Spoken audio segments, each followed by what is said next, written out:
Pas itu cuma bilang gini, lulus tidak lulusnya lu jadi kadif, pokoknya kalau peserta puas lu lulus. Bukan gue nentuin. Udah di-challenge duluan di situ, Pak.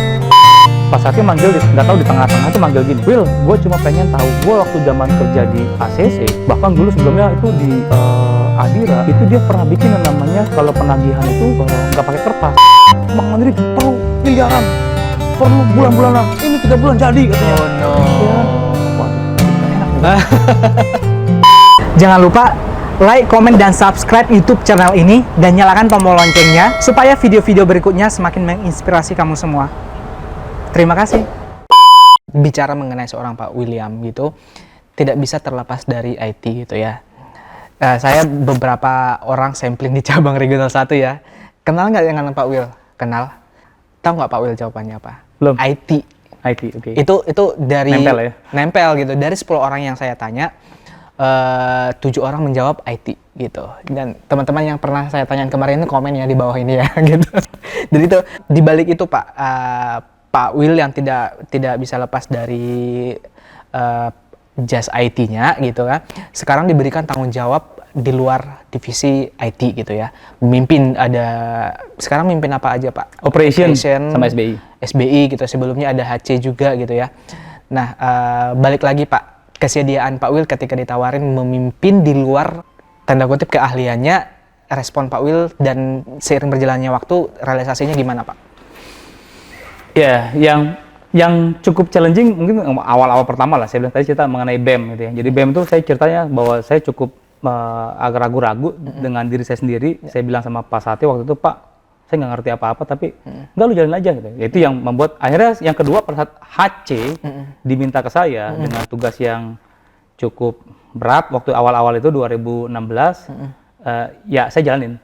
Saya udah dalam kapasitas waktu Rakernas kemarin, itu ada quote yang bagus dari Mary Riana, jangan banyak protes, tetapi senangi prosesnya. Nah, saya udah dalam fase, udahlah, saya udah nggak protes lah, mau dikasih kerjaan apapun, saya udah nggak protes, pokoknya saya kerjain, karena tadi prinsip saya adalah pada saat atasan kita memberikan tanggung jawab lebih, udah diukur pasti. Bahwa ini orang, William contohnya tadi pegang operation pasti bisa. Gitu. Jadi pada saat Pak Pino bilang sama saya di bulan Desember, Pak Will pegang operation ya mulai Januari. Saya udah nggak dalam aktivitas. Kenapa saya Pak? Udah nggak bisa lagi. Saya bilang oke Pak, saya coba aja. Walaupun sebelumnya nggak terpikirkan. Saya nggak tahu operation itu apa. Saya nggak tahu. Taunya operation ya udah. Dulu tempatnya Bu Tarina, ada Pak Yeremias. Ya udah ngerjain asuransi, ngerjain ya kayak gitu deh. Tapi saya nggak tahu dalamnya apa yang saya mau lakukan di sana saya belum tahu. Jadi sama kayak HC. HC itu kalau ceritanya lebih teknis lagi kan. Bagaimana caranya merekrut orang?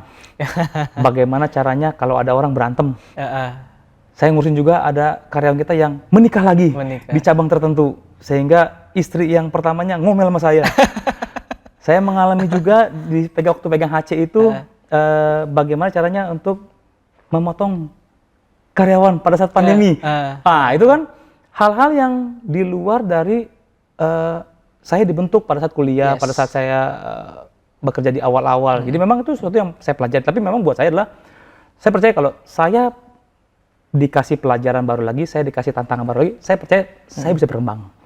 Nanti mudah-mudahan pada saat saya memegang posisi yang mungkin lebih tinggi, saya bisa tahu apa yang menjadi view-nya dari orang lain. Jadi contoh nih, saya contohkan Maruba. Maruba sekarang menjadi area operation di Regional 1. Terus tiba-tiba Maruba nanti misalnya Pak Puji bilang, Maruba, lu pegang kredit deh. Ini contoh ya. Tapi nggak di Regional 1, ini Regional mana gitu ya. Menurut saya, hal yang Maruba harus lakukan adalah, udah jangan banyak protes. Accept dulu gitu ya. Kita terima aja. Perkara nanti di depan itu ketemu macan, ketemu gajah, ya kan, ketemu yang lain, udah hadapin dulu. Karena buat kita pada saat atasan itu udah memilih kita, they know bahwa kita itu mampu, bisa. Jadi tinggal kita mau nggak ngerjainnya gitu. Jadi saya juga kasih semangat buat teman-teman ya mungkin yang nonton di podcast ini. Pada saat atasan kita itu mempercayakan kita dengan tanggung jawab yang lebih, anggap aja pengayaan.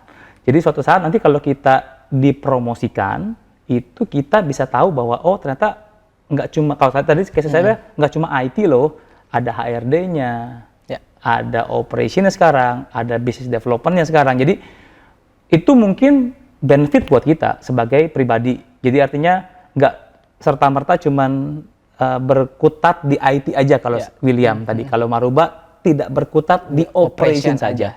Nanti kalau udah tahu nih, Maruba udah tahu operation, udah tahu kredit, udah tahu marketing, udah tahu AR, siapa tahu ke depannya jadi kepala wilayah, jadi kepala divisi. Tidak ada yang tahu gitu, Pak. Tidak tahu. Tapi begitu ada kesempatan, Maruba orangnya siap. Karena apa? Secara knowledge, secara pengalaman, udah pernah memegang ini. Jadi jangan takut pada saat diberikan tanggung jawab lebih. Jangan takut juga kalau mau promosi. Saya sering mendengar kalau ikutan SDP, MDP, itu semuanya pada takut keluar wilayahnya lah, takut jadi kepala cabang lah, takut jadi area lah. Itu berbagai macam, tapi menurut saya pengalaman saya pribadi, saya cerita tadi dari awal bahwa accept aja, jangan protes deh, udah accept aja, karena itu baik buat kita pribadi kok gitu. Gitu Maruba. Menarik ya pesannya. Jadi teman-teman yang sedang di challenge bekerja di luar bidangnya yang sekarang itu, don't worry dulu gitu ya. Jadi harus terima dan pasti karena dipercaya mampu lakukan dulu gitu ya. Kemudian Pak Will, di MTF itu kan sekarang banyak kaum milenial, Pak. Saya nggak tahu, lebih dari 50% kalau nggak salah saya gitu. 70% ya, Pak. Nah, itu. Menurut Pak Will, seberapa besar peran kaum milenial, khususnya dalam IT atau di luar IT, dalam membentuk sebuah perusahaan yang tetap survive, itu peran orang milenial itu sebesar apa sih, Pak?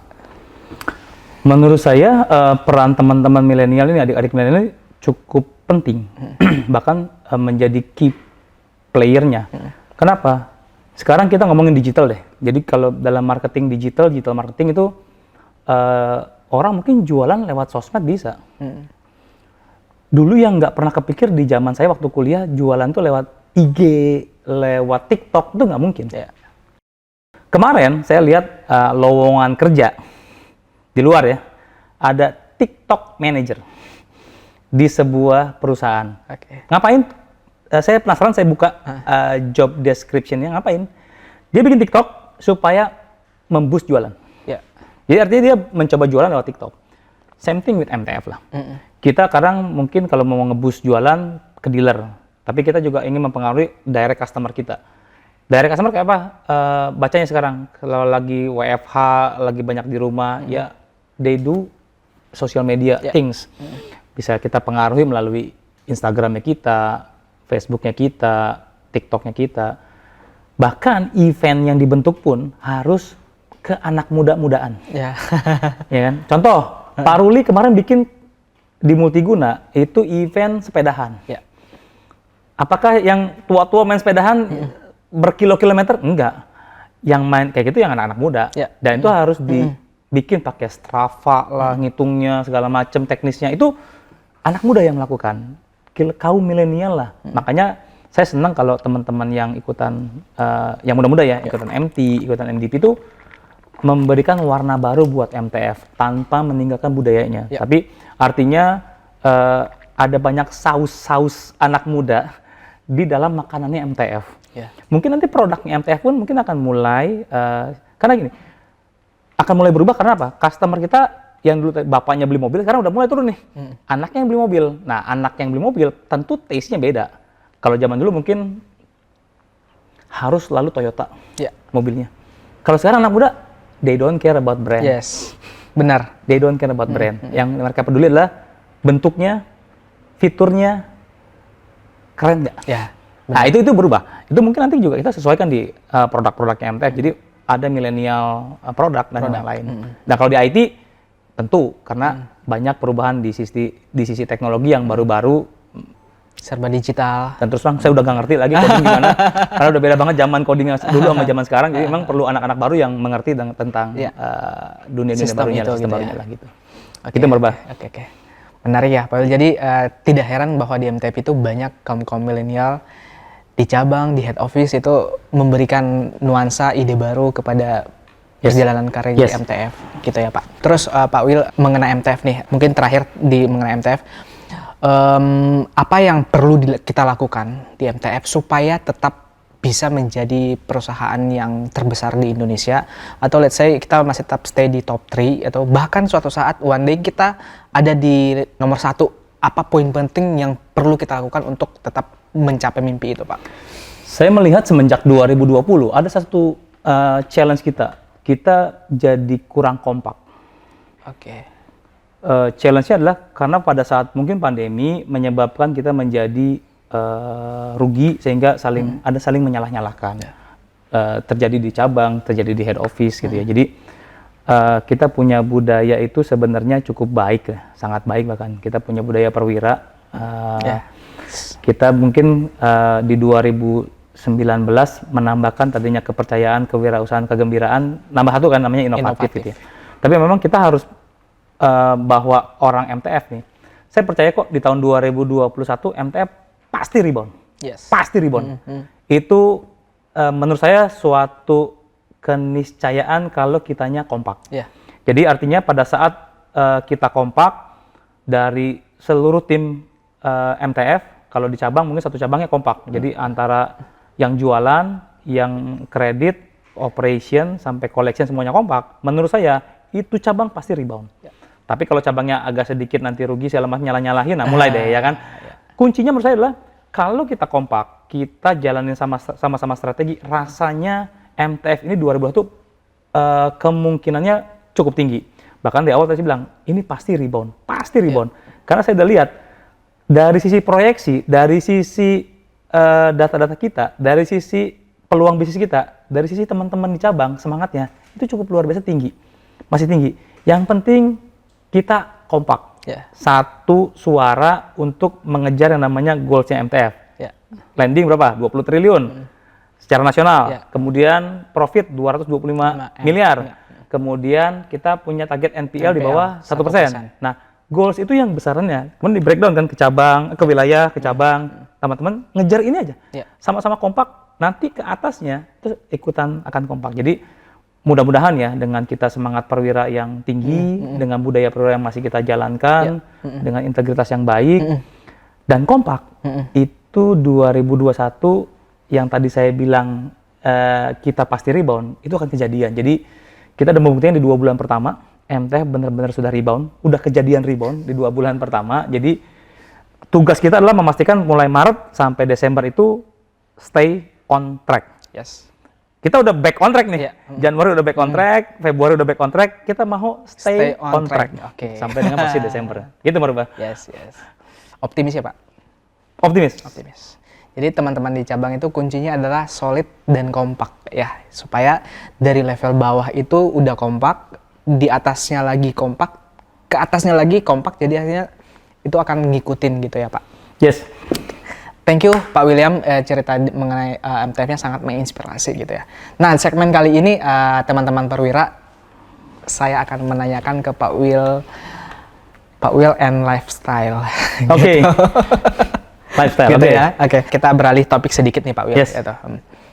Tadi udah sempat disinggung sih di ruangannya Pak Will bahwa tahun 2015, 2017 sampai sekarang itu berhasil menurunkan berat badan yang cukup signifikan Pak Will. Itu ada motivasi apa, kemudian prosesnya seperti apa sampai terjadi Pak Will yang sekarang gitu. Bisa cerita nggak Pak? Saya pernah cerita ini waktu sharing digital morning di head office lah. Dulu saya cerita bahwa saya itu dulu berat badan 98 kilo. Nyaris 100 Pak? Hampir sekintal, hampir 100 kilo. Itu kalau saya pasang di IG saya before and after. Aku pernah lihat Pak. Itu betapa besar saya, mulai dari pipi sampai perut sampai ke bawah, besar pada gendut-gendut gitu lah. Nah, kemudian ada cerita bahwa waktu itu saya di lobi sini, di lobinya Geraha Mandiri itu harus meeting di 3A, di ruang direksi meeting. Karena liftnya penuh, saya lari di tangga. Berarti kan kalau 3A itu 4 lantai lah ya. Saya lari. Sampai ruangan meeting, duduk, itu luar biasa sesak. Ngos-ngosan, ngap. dalam hati saya, waduh bisa mati nih. Karena dulu tadi saya cerita bahwa almarhum papa saya meninggal karena heart attack. Ya. Saya takut, gitu ya. Saya takut. Waktu selesai meeting saya baru browsing tuh caranya diet. Karena saya seumur hidup belum pernah diet. Belum pernah diet. Jadi saya coba diet lah. Diet yang paling populer di Google waktu itu adalah OCD. OCD. Ya, ini lagi booming waktu itu, Pak. Nah, Lagi booming ya. Si dietnya si Deddy Corbuzier. Gitu ya, diet Corbuzier. Kemudian saya juga cerita ke Bu Alvita. Bu Alvi, Bu, diet gimana ceritanya? Oh, pakai nggak boleh makan di atas jam 7 malam. Saya cobain. Awalnya luar biasa susah. Saya cobain 2 minggu, berat badan turun kagak. Tersiksa ya, gitu. Tersiksa iya, gitu kan. Akhirnya saya bilang kayaknya ada yang salah nih dietnya. Saya udah tadi saya lakukan puasa 16 jam, kemudian malam saya nggak makan, tapi nggak ada impact buat saya. Tambah nggak bisa tidur iya, kurang tidur iya, malah jadi kurang baik lah buat badan saya. Akhirnya saya ganti dietnya. Saya coba lagi yang lain. Setelah berganti-ganti diet, saya pernah nyobain vegan lah, saya nyobain banyak yang cobain. Yang cocok itu keto. Keto ya, tahu. Buat teman-teman yang belum tahu, keto itu makannya hampir tidak ada karbohidrat. Ya. Jadi hanya makan makanan protein hewani lah. Jadi waktu itu saya mulai juga sambil olahraga. For the first time saya ikutan gym. Jadi saya daftar ke gym, kemudian di tempat gym saya ditanya, Pak, mau ngapain tujuannya? Mau nurunin berat badan, saya bilang gitu kan. Pernah olahraga? Nggak pernah, saya bilang gitu kan. Jadi selain olahraga, saya selain diet, saya juga olahraga gitu ya. Banyak yang dilakukan lah. Tapi olahraga di gym dan diet itu menurut saya perpaduan yang powerful buat saya. Singkat cerita, di 3 bulan pertama turunnya gede. 5 kiloan lah. Wow. Banyak lah turun. Lumayan. Banyak. Cuman, waktu itu saya jumawa. Sombong. Mulailah saya pamer. Dulu sekretaris itu masih Firna. Ya. Saya mulailah sombong ke Firna bahwa, oh gue udah turun kurus gini. Dan saya mulai kembali makan McD, makan KFC, makan nasi Padang. Itu mulai kembali lagi. Dan nggak nyampe sebulan, back on track. Back on track yang tidak diharapkan ya, Pak? Diharapkan. Jadi itu kembali lagi ke hampir 98 lagi. Jadi memang kuncinya adalah setelah kita berhasil dalam target tuh mungkin jangan terlena dulu gitu ya. Karena konsistensi is everything lah. Konsistensi wins. Stay on track itu yang susah gitu ya? Stay on track itu susah. Jadi saya kembali lagi mengulangi lagi diet yang tadi susah payah itu, diet lagi, olahraga lagi, konsistensi turun. Saya mungkin setahun setengah lah baru bisa turun 20 kilo. Jadi badan yang dilihat sama teman-teman sekarang ini itu hasil dari setahun setengah dan lebih sulit mempertahankannya dibanding meraih. Kalau meraihnya mungkin setahun setengah beres, tapi mempertahankan ya ini kan harusnya badan saya ini sampai nanti saya tua ya segini-segini aja, jangan sampai harapannya balik lagi ke 98 lagi gitu ya. Jadi memang mempertahankan tuh sulit lah. Dan yang saya lakukan tadi, saya bilang bahwa saya konsisten olahraga jadi lifestyle saya, karena buat saya tidak hanya bagus buat badan saya, tapi juga stress relief buat saya. So my me time is ya olahraga karena sekarang lagi pandemi COVID, saya berhenti nge-gym, saya takut, dan saya melakukan kardio yang ya orang-orang lakukan sekarang lah, sepedahan, lari gitu ya. Bahkan tadi pagi saya sebelum ketemu Maruba ini lagi jogging ya, Pak? Saya lagi lari lah 10 kilo. Dan memang sama lah, cerita lari pun sama. Pak Armen sebagai masternya lari di MTF juga selalu cerita bahwa lari juga butuh konsistensi. Lari sekilo sama lari 10 kilo itu lain. Lari sekilo mungkin bisa langsung ngebut, tapi lari 10 kilo ngebut terusan nggak bisa. Harus dalam kecepatan yang diatur sehingga goalsnya nyampe. Same thing with our life lah. Oke. Gitu baru. Tapi pada saat itu konsisten melakukan workout ya, Pak. Kita boleh izin, Pak, tampilin fotonya di sini boleh? Boleh. Jadi ini Pak Will sebelum nge-gym ya, sebelum workout gitu ya. Jadi udah berapa kilo Pak turunnya, Pak? Kalau sampai sekarang 20 kilo. 20 kilo? Ya, 78. Saya sempat sampai 76 tapi terlalu cungkring jadi saya 78 lagi lah. gitu ya. 78 lah. Itu my best posture lah.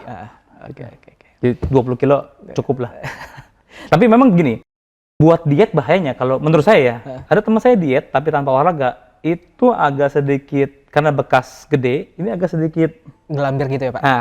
istilahnya gelambir lah, aslinya turun. Nah ini juga teman juga hati-hati yang badannya gede, baik laki-laki maupun wanita, mungkin ada baiknya juga diselingi dengan olahraga aja supaya jangan sampai nanti setelah kurus kulitnya Keriput itu jatuhnya Pak ya? jadi kayak gelambir. Jadi Gelambir. dulu kan saya badannya gede gitu, ya, tapi kan kalau kurus tuh harusnya ini Kencang lagi kalau Pak. nggak olahraga kan jadi turun nih harusnya ya. Supaya kencang lagi. Ya ini tips aja lah supaya jangan sampai kan pengennya kan pasti pengen muda terus kan, badannya pengen kencang terus gitu kan. Harapannya. Olahraga lah gitu. Jadi itu, dan karena di MTV itu di luar mengerjakan pekerjaan utamanya Pak, banyak teman-teman yang saya tahu itu melakukan diet Pak, diet. Jadi diet yang benar itu macam-macam ya Pak ya. Ada yang nggak benar, supaya yang benar itu dalam artian fisiknya jadi drop gitu kan Pak. Jadi supaya tidak drop ya lakukan dengan benar, olahraga dengan benar gitu ya Pak kuncinya ya. Ya jadi banyak diet, tapi menurut saya diet yang benar adalah diet yang harusnya konsisten. Konsisten. Jangan sampai pengen kurus, itu mati-matian, puasa segala macam. Setelah itu hilang, naik lagi. Ya, itu menurut saya nggak konsisten lah. Harus yang konsisten, yang memang jadiin hidup lah. Contoh nih sekarang nih, yang kebawa sama saya sampai sekarang adalah sarapan saya itu telur rebus. Itu kebawa sama saya. Every day. Every day, almost every day. 3 butir. Ya. Itu dulu ya, sebelum saya diet, sarapan saya apa? Mie ayam di depan tuh. Tapi memang enak Pak Ya, mie ayam di depan itu pasti saya Yamin sarapan itu ya? pasti mie ayam itu. Ya, ya. Atau ketoprak di Taman Lawang. Ya. Udah pasti itu sarapannya.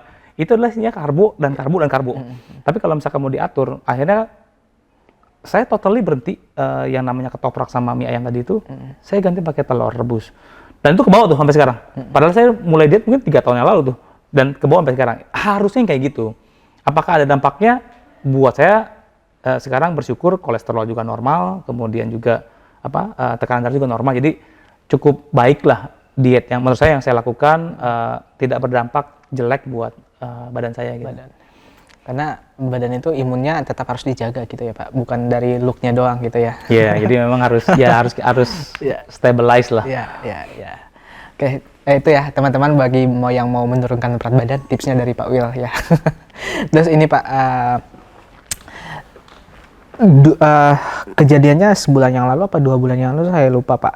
Ketika Pak Will itu harus karantina mandiri karena kondisi saat ini juga siapa yang tahu gitu kan, tidak ada yang tahu kena virus corona, semua tidak ingin gitu, tapi Pak Will diberikan kepercayaan tanda kutip ya untuk boleh menjalani. Bisa cerita nggak Pak persisnya pada saat itu apa yang terjadi gitu sehingga Pak Will menjalani karantina mandiri dan apa yang dilakukan pada saat itu, hal-hal positif apa yang bisa dibagikan ke teman-teman semuanya Pak?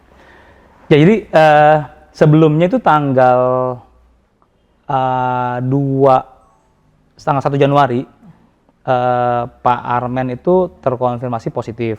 Duluan Pak Armen? Pak Armen. Okay.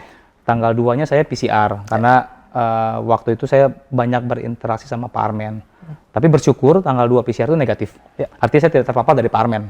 Ya, kemudian orang banyak bilang sama saya kalau banyak olahraga pasti nggak kena Pak COVID Pak, pasti aman gitu. Akhirnya tanggal 14 Januari. Jadi gini ceritanya, saya itu mulai tanggal 12 Januari itu radang tenggorokan. Oke. Radang tenggorokan. Radang tenggorokan itu menyebabkan nggak enak makan, nggak enak nelen. Ya. Ada meriang nggak? Ada. Pada saat radang tenggorokan tersebut. Tanggal 13 sore, istri saya udah mulai bawel nih. Udah cek aja PCR. Saya bilang ini cuma radang tenggorokan, saya nggak batuk, enggak. Cuman karena nggak enak ini aja. Nggak PCR aja. Jadi saya tanggal 14, tanggal 13 sore dulu lah. Tanggal 13 sore itu saya telepon driver saya, karena posisinya lagi WFH. Saya bilang besok anterin ke lab. Saya mau cek PCR. Dari telepon tuh dia lagi meriang juga. Si driver saya, waduh, yaudah sekalian deh, kita PCR juga deh. Terus juga akhirnya saya ke dokter. Ke dokter ada lewat telemedicine gitu, dikasih obat. Memang didiagnosa bahwa saya itu cuman OTG. Oke. Kalau bahasanya zaman dulu OTG. OTG. Ya, zaman dulu bahasanya dari Departemen Kesehatan. Dan saya melakukan isolasi, tapi memang karena posisinya saya nggak bergejala, meeting diatur sama sekretaris seperti biasa. Jadi karena Vicon, ya udah saya meeting biasa aja. Dan tapi memang posisinya di rumah sendirian aja gitu. Besokannya setelah yang saya terkonfirmasi, anak saya, mbaknya juga di swab, itu hasilnya juga negatif. Ya saya bersyukur cuma saya, di BOD juga di PCR semuanya negatif. Artinya saya tidak menyebarkan. Menularkan. Message-nya yang saya dapat adalah pertama gini, pada saat kita nggak enak badan, pada saat kita merasa diri kita kurang baik, sebaiknya jangan ke kantor. Bukannya kita nggak peduli sama kantor, tapi kita justru sayang sama kantor. Jangan sampai nyebarin ke Teman-teman yang lain. teman-teman yang ada di kantor. Karena banyak kejadian, baik di regional 1, di regional 7, regional 6, gara-gara sakit dipaksakan, akhirnya menyebarkan ke yang lain. Jadi, buat saya adalah pelajaran kita bersama adalah kalau udah nggak enak badan, cek aja. Cek aja. Jadi itu mungkin buat kita supaya lebih memastikan kita nggak jadi pembawa virusnya gitu ya. Karena yang kedua adalah, even though meskipun kita itu rajin olahraga, badan kita kuat, masih muda, belum jadi garansi tidak terkena corona, tidak terkena COVID. Jadi artinya sekarang itu siapapun bisa terkena lah. Makanya sekarang mungkin saya merekomendasikan teman-teman tetap jaga protokol kesehatannya. Kalau dapat kesempatan untuk divaksinasi saat ini ya lakukan supaya kita punya pelindung di dalam diri kita lah. Karena bukan muda, bukan jago olahraga, bukan sehat, bukan lagi bugar kondisinya yang mempertahankan dari COVID, bukan. Tapi mungkin vaksinasilah jawaban yang sekarang. Jadi 2 lesson learned itu yang saya dapatkan pada saat isolasi mandiri. Yang terakhir adalah buat saya, supaya teman-teman yang sekarang lagi terkena, jawabannya adalah sabar. Karena it takes more than 10 days untuk penyakit ini hilang. Walaupun kita tidak berasa, walaupun kita tidak memiliki gejala gitu ya, tapi harus sabar. Berperang dengan sabar itulah justru kuncinya supaya sembuh. Karena kalau kita nggak sabar, kitanya stres, imunnya malah turun, malah penyakitnya malah jadi kemana-mana gitu ya. Nanti muncul anosmia lah, nggak bisa nyium, segala macam, jadi stres. Jadi mendingan enjoy your life. Kalau seneng Korea drama, ya nontonlah Korea drama. Kalau seneng nonton YouTube, ya nontonlah YouTube. Jadi bikin happy lah di rumah atau di tempat isolasi pada saat kita memang terkena COVID. Itu mungkin teman-teman. Oke, tapi pada saat itu berapa lama Pak isolasi mandiri? 14 hari lebih? Saya kena 14, positifnya waktu pertama kali PCR yang negatif tanggal 28. Berarti berapa hari? 14 hari. 14 hari, oke. Ya, jadi teman-teman yang saat ini sudah sedang berjuang kali Pak ya, dalam kondisi itu ya tetap semangat lakukan apa yang kalian suka supaya imunnya naik gitu ya. Jadi lebih baik semakin imunnya naik, peluang untuk sembuhnya dengan cepat semakin lebih besar gitu ya Pak. Dan untuk yang belum terpapar tetap patuhi protokol kesehatan begitu ya Pak ya. Oke, terima kasih Pak Will buat waktunya hari ini, sangat menginspirasi buat kita semua tentunya ya.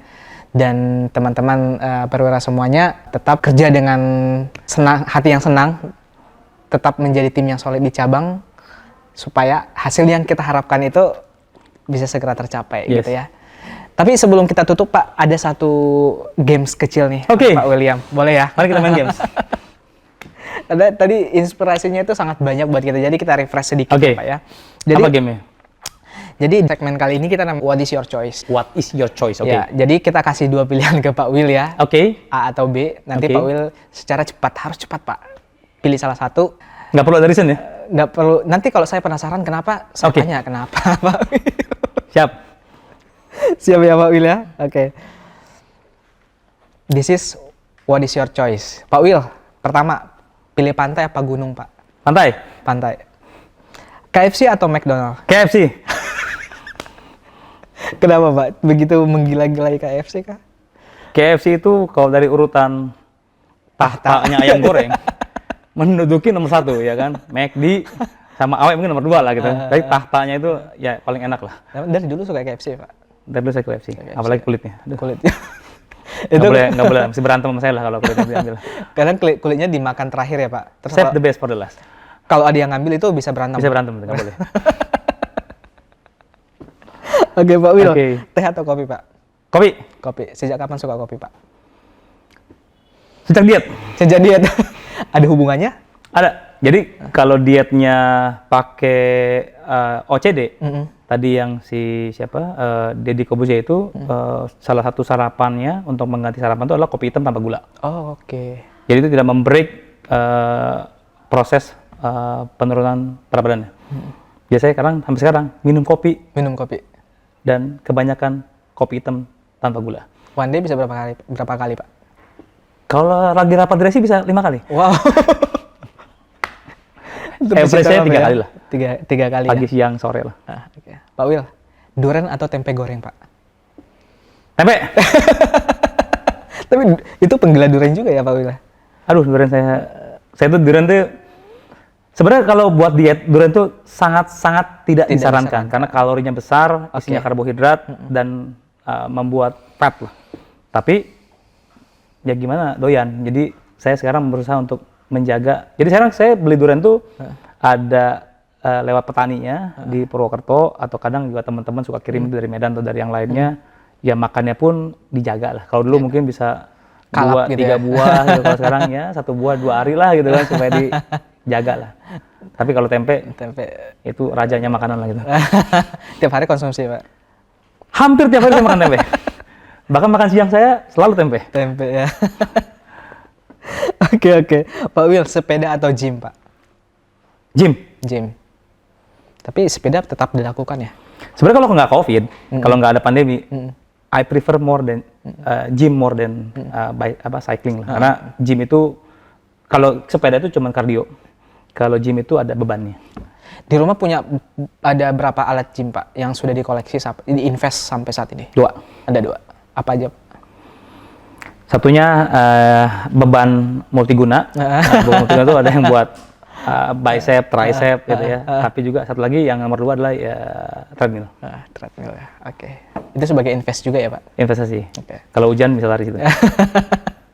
Karena kalau kita workout di luar sekarang itu resikonya besar ya? Ya, karena memang buat saya takut terpapar aja karena ruangan tertutup, AC, kemudian alatnya dipakai barengan. We never know ada yang OTG apa enggak gitu. Ya. Pak Will, smart atau kreatif? Kreatif. Why? Smart bisa dipelajarin, kreatif nggak bisa dipelajarin. Oh gitu Smart ya? belajar bisa. Ya kan kasih literatur, kasih PDF, lama pintar. Tapi kalau kreatif itu masalah mau apa nggak mau. Yes. Karena kreatif itu lebih identik dengan inovatif, adaptif gitu ya, Pak? Yes. Oke.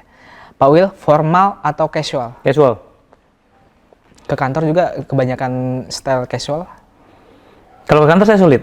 Karena tergantung ketemu dengan siapa hari itu gitu tapi ya? kalau misalkan ketemunya misalnya cuma di BOD aja mungkin bisa lebih semi casual lah. Tapi kalau misalkan di luar, I prefer more casual lah.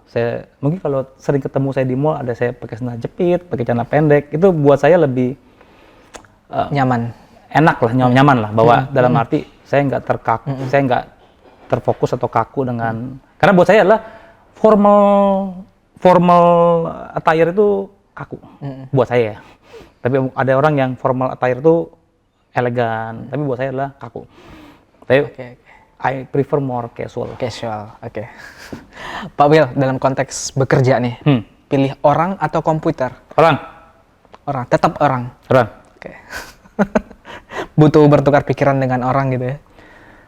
Karena komputer adalah sesuatu yang kita bisa suruh dan dia itu akan melakukan apa yang kita lakukan. Tapi kalau orang kita suruh belum tentu melakukan apa yang kita lakukan. Tapi dia akan memberikan ide, dia akan memberikan masukan yang luar biasa buat kita untuk kita grow. Komputer do not do that. Yes, benar. For now. Nanti kedepannya ada machine learning saya nggak tahu ya. Kita nggak tahu beberapa tahun ke depan itu perkembangan zaman seperti apa gitu ya. Yes. Pak Will, pilih berenang atau kebanjiran, Pak? Banjiran, gue nggak bisa berenang. Kemarin itu pas banjir itu terdampak nggak sih, Pak? Perumahan saya itu perumahan lama.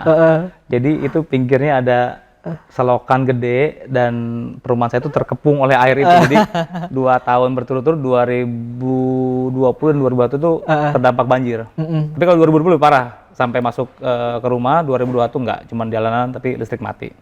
Tapi kenapa saya pilih banjir? Karena saya nggak bisa berenang. Sampai sekarang.